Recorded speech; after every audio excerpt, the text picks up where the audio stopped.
दोस्तों, आज हम जिस फिल्म की बात करने जा रहे हैं उस फिल्म के जरिए दो स्टार्स पैदा हुए थे। पैदा क्या हुए थे, ये समझ लीजिए कि इस फिल्म ने उनको सफलता के उस मुकाम तक पहुंचा दिया जिन्हें आप नंबर 1 कहते हैं।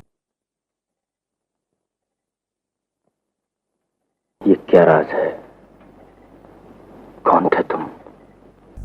एक एक्ट्रेस थी जिन्हें लोग खूबसूरती की देवी यानी उनसे खूबसूरत लेडी किसी को सदियों तक माना नहीं गया, काफ़ी टाइम तक नहीं माना गया। और दूसरी थी पार्श्व गायिका, मतलब उनसे बड़ी गायिका उसके बाद हिंदुस्तान में तो पैदा हुई नहीं।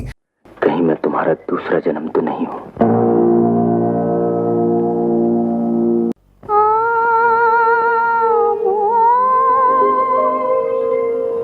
उनको ये समझ लीजिए कि स्वर कोकिला का भी नाम दिया गया, वो हिंदुस्तान की आवाज मानी गई।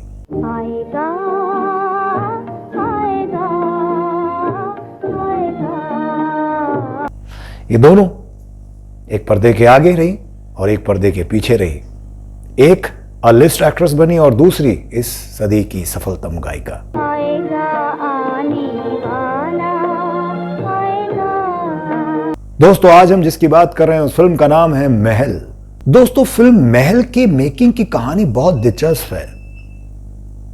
1948 में अशोक कुमार का एक हिल स्टेशन पर जिजी बॉय हाउस के पास एक फिल्म की शूटिंग कर रहे थे वो। उस वक्त उन्होंने आधी रात को एक कार में एक रहस्यमय महिला की बिना सिर वाली लाश देखी और उनके देखते ही देखते वो महिला जल्द ही घटनास्थल से गायब हो गई।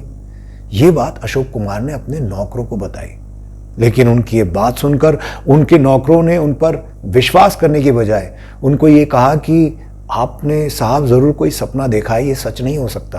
महज एक इत्तेफाक है। अगर ये इत्तेफाक है तो बहुत खतरनाक, और अगर ये इत्तेफाक है तो वो मैंने क्या देखा? उसके बाद जब अशोक कुमार पास के थाने में शिकायत दर्ज कराने गए तो एक पुलिसकर्मी ने उन्हें बताया कि 14 साल पहले ऐसा हो चुका है, इसी जगह पर इस तरह की घटना हुई थी।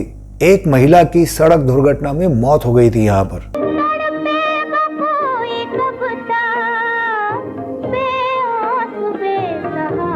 इसके बाद आगे चलकर अशोक कुमार ने कमाल अमरोही को यह कहानी सुनाई।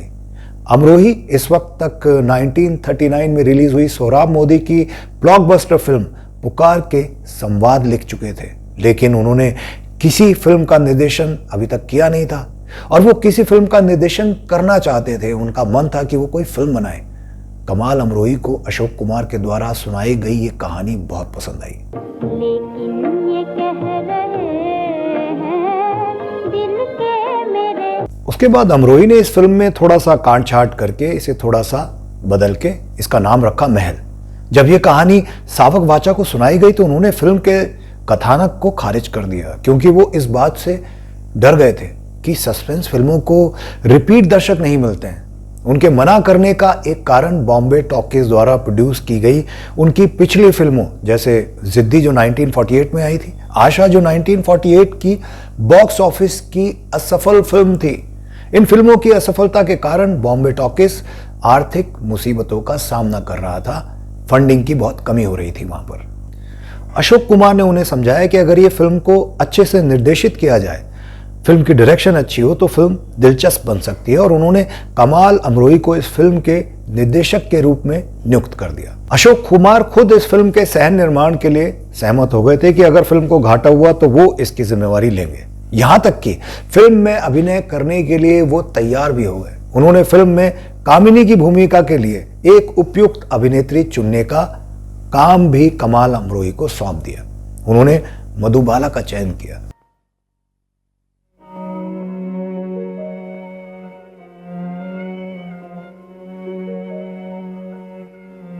इसके पहले कई अभिनेत्रियों से उन्होंने कांटेक्ट किया था, लेकिन उनमें से ज्यादातर ने रोल सुनते ही ये रोल करने से साफ मना कर दिया कि हम ये रिस्क नहीं ले सकते।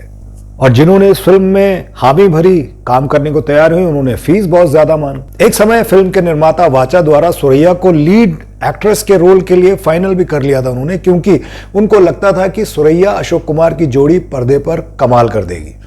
सुरैया ने अपनी दादी के इनकार के बाद फिल्म छोड़ दी, क्योंकि उनकी दादी को फिल्म की कहानी पसंद नहीं आई थी। इसी बीच सिर्फ 15 साल की मधुबाला ने ये रोल करने के लिए अपनी इच्छा जाहिर की। हालांकि मधुबाला उस वक्त न्यू कमर थी और उस समय तक कुछ छोटी मोटी फिल्में वो कर चुकी थी। बाचा ने मधुबाला की कम उम्र और अनुभवहीनता के चलते मधुबाला को इस फिल्म के रोल के लिए खारिज कर दिया था। कमाल अमरोही ने बाचा को समझाया और कहा कि वो मधुबाला का ऑडिशन, प्लीज उनका एक बार ऑडिशन करें। मधुबाला का ऑडिशन लेते वक्त अपनी सुविधा अनुसार लाइट्स की व्यवस्था की गई थी। मधुबाला इस ऑडिशन में सफेद और काले कपड़ों में बेहद खूबसूरत लग रही थी। वो थी ही बहुत खूबसूरत। फिल्म के मुख्य अभिनेता अशोक कुमार की उम्र मधुबाला की उम्र से दुगनी से भी ज्यादा होने के बावजूद मधुबाला ने ये रोल हासिल किया। दीपक बगैर जैसे परवाने जल रहे हैं। अशोक कुमार ने इस फिल्म की रिलीज की काफी सालों बाद कहा था, मधुबाला सिर्फ 15 साल की थी और इतनी अनुभवहीन थी कि उसे लगभग हर शॉट के लिए कई रीटेक की जरूरत पड़ती थी। कोई नहीं चलाता और तीर चल रहे। वो बहुत रीटेक देती थी, लेकिन फिर भी मुझे विश्वास था, एक तो वो बहुत खूबसूरत थी, हमें अपने पे विश्वास था कि हमने सही कास्टिंग की है और वो अपनी भूमिका के साथ पूरा न्याय करेगी। मुझे मालूम था कि तुम आओगे। इतने हैरान क्यों हूं? मैं कोई वहम नहीं, कोई ख्वाब नहीं। विमल रॉय इस फिल्म में मुख्य एडिटर थे। महल की एडिटिंग करते वक्त उस फिल्म के कथानक से वो इतने इंप्रेस हुए कि आगे चलकर उन्होंने इसी कथानक पर दिलीप कुमार के साथ मधुमती बनाई थी। इस फिल्म की यूनिट को शूटिंग के दौरान भी आर्थिक तंगी के कारण बहुत सारी परेशानियों का सामना करना पड़ा। हालात तो यहां तक थे कि कमाल अमरोही को अपने घर की पुरानी चीजें और बहुत सारे कपड़े फिल्म की शूटिंग के दौरान काम में लाने पड़े, क्योंकि नए कपड़े खरीदने के लिए पैसे नहीं थे। रात फिल्म आएगी, जवानी बीत जाएगी। संगीतकार के तौर पर खेमचंद प्रकाश को, जबकि गीतकार के तौर पर उनको अपॉइंट किया गया था। लता मंगेशकर, राजकुमारी दुबे और जोहराबाई अंबाले वाली ने गानों को अपनी खूबसूरत आवाज दी थी। दिल है बहुत मुश्किल, चाहत का भुला घबरा के जो हम सर को दिल ने फिर याद किया, बेवफा लौट किया। टुनटुन को शुरू में आएगा आने वाला गाने की पेशकश की गई थी, लेकिन उन्होंने कारदर प्रोडक्शन हाउस के साथ अपने अनुबंध के कारण इस प्रस्ताव को ठुकरा दिया था। आगे चलकर बाद में लता मंगेशकर ने उसी प्राचीन हवेली में यह गाना गाया जहां फिल्म की शूटिंग हुई थी। एक और गाना जिसका शीर्षक मुश्किल है, बहुत मुश्किल है, जो लगभग 4 मिनट लंबा है। अमरोही और मधुबाला ने एक ही टेक में इसे पूरा किया था। दिल है बहुत मुश्किल, चाहत का भुला देना। दोस्तों, इसी को डायरेक्टर की नज़र कहते हैं, इसी को पार की नज़र कहते हैं। जब सब ने रिजेक्ट कर दिया, अमरोही ने मधुबाला पर पूरा भरोसा जताया, उनकी प्रतिभा को सम्मान दिया। उन्होंने अनाउंसमेंट करते हुए कहा कि इस फिल्म के साथ ही उनकी असली क्षमताएं सामने आएंगी, और ऐसा ही हुआ। मगर अफसोस, ना मैं कत्ल हो सकी, ना मैं इन्हें पा सकी, और मेरा सुहाना ख्वाब टूट गया। जब खेमचंद प्रकाश ने गीत आएगा आने वाला, जब इसकी धुन बनाई थी, तो इसके बारे में दोनों निर्माताओं की राय बिल्कुल अलग अलग थी। एक को ये पसंद थी, एक को नहीं पसंद थी। निर्माता सावक वाचा को ये धुन बिल्कुल पसंद नहीं आई, जबकि अशोक कुमार को ये धुन बहुत अच्छी लगी।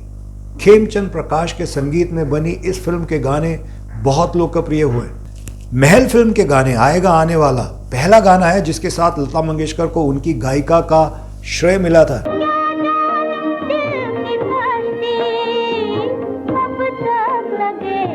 इस गाने के जरिए ये असर डालना था जब पिक्चराइज कर रहे थे इसको, कि गाने की आवाज दूर से पास आ रही है। उन दिनों अपने देश में रिकॉर्डिंग की तकनीक उतनी विकसित नहीं थी, लेकिन संगीतकार खेमचंद प्रकाश ने इसका तोड़ निकाल ही लिया। रिकॉर्डिंग स्टूडियो के बीच में माइक रखा गया तथा कमरे एक कोने से गाते गाते लता मंगेशकर धीरे धीरे चलते हुए माइक के पास पहुंची। इस तरह गीत में वांछित प्रभाव पैदा किया गया। लेकिन ये कह रहे हैं दिल के मेरे इशारे। वो दूर से गाती हुई पास आती गई। आएगा आएगा आएगा। गीत के म्यूजिक रिकॉर्ड्स में गायिका का नाम कामिनी छाया था। दरअसल कामिनी फिल्म में नायिका मधुबाला का नाम था। जब फिल्म रिलीज हुई तो ये गीत बहुत ज्यादा पॉपुलर हो गया। दोस्तों, रेडियो पर श्रोताओं के ढेरों पत्र गायिका का नाम जानने के लिए पहुंचने लगे, जिसके फलस्वरूप HMV को रेडियो पर जानकारी प्रसारित करनी पड़ी। इस गीत की गायिका का नाम लता मंगेशकर है। इस तरह लता मंगेशकर इस गाने से स्टार बन गई। आएगा आएगा आएगा। बॉम्बे टॉकीज द्वारा निर्मित फिल्म महल कमाल अमरोही के लिए भी मील का पत्थर साबित हुई। जहां तक पुनर्जन्म का हिंदी फिल्मों से संबंध है तो इस राह पर भी हमारे फिल्मकार महल के बाद आगे चल पड़े। जन्म, मरण, आत्मा, परमात्मा जैसे रहस्यपूर्ण विषय अब हमारे फिल्मकारों को गहरी आस्था बन गए हैं उनके लिए ये, और जिस पर हमारा हिंदी सिनेमा आज तक चल रहा है। दोस्तों, महल के बाद आई फिल्म मधुमती जो 1958 में थी, मिलन 1967, नीलकमल 1968, कर्ज 1980, कुदरत 1981, 20 साल बाद 1962, मेरा साया 1966, अनीता 1967 आदि कुछ रहस्य प्रधान फिल्में थीं जिनमें रोमांच पैदा करने के लिए पुनर्जन्म का आंशिक तड़का लगाया गया था। बहरहाल महल बनकर तैयार हुई और 13 अक्टूबर 1949 को रिलीज हुई।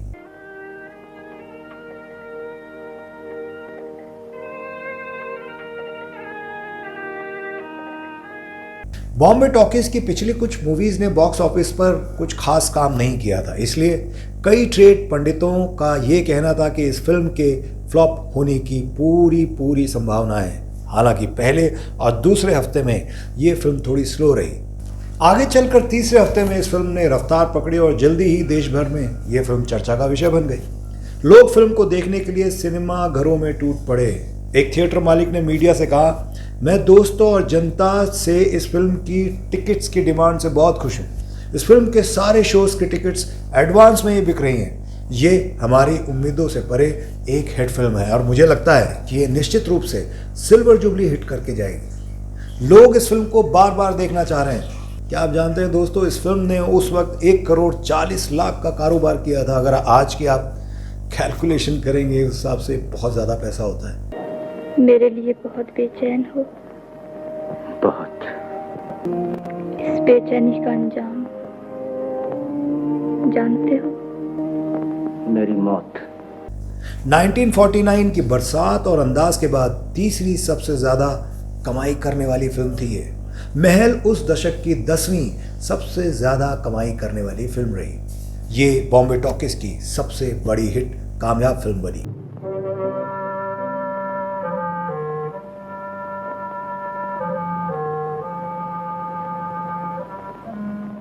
और दोस्तों, इस फिल्म के बाद लता मंगेशकर का करियर उस ऊंचाई पर पहुंचा जहां पहुंचना सबका एक सपना होता है। आगे चलकर पार्श्व गायिका लता मंगेशकर स्वर कोकिला के नाम से जानी गई और उसके बाद तो उन्होंने अनगिनत फिल्मों में गाने गाए हैं और उनकी आवाज़ का जादू आज भी सबके सर पे चढ़कर बोलता है।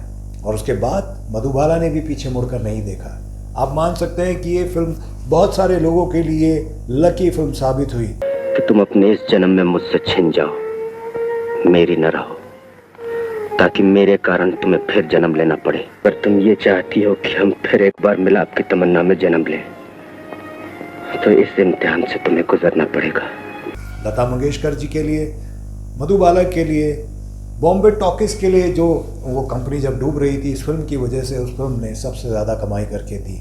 अशोक कुमार के लिए मील का पत्थर थी और कमाल अमरोही के लिए उनका वो जो निर्माण करना चाहते थे उनका पहला ही निर्माण सक्सेसफुल रहा। और उसके बाद उन्होंने भी बहुत खूबसूरत ऐसी फिल्में बनाई हैं जो आज इतिहास के पन्नों में दर्ज है। मुझे उम्मीद है फिल्म महल पर आपको ये कार्यक्रम बहुत पसंद आया होगा। इसी तरह से बने रहिए हमारे साथ और देखते रहिए हमारा प्रोग्राम बॉलीवुड में। फिर मिलूंगा आपसे, तब तक के लिए आप अपना ख्याल रखें। टेक केयर, बाय बाय, अल्लाह हाफिज़, राम राम।